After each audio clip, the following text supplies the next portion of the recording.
અમદાવાદમાં આજે જૂન 12ના રોજ અમદાવાદથી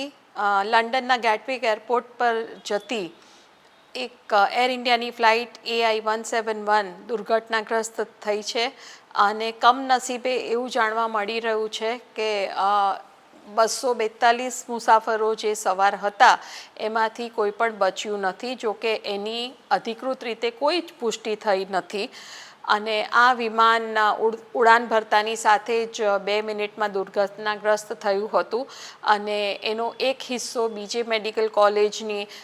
મેસમાં જઈને પડ્યો હતો અને ટકરાયું હતું આ વિમાન ત્યાં આગળ અને થોડા ડૉક્ટરોના મરવાની પણ આશંકા છે. અને આ વિમાનમાં પૂર્વ મુખ્યમંત્રી ગુજરાતના અને ભાજપના નેતા વિજયભાઈ રૂપાણી પણ હતા, પરંતુ તેમના વિશે હાલ કોઈ જ ખબર નથી અને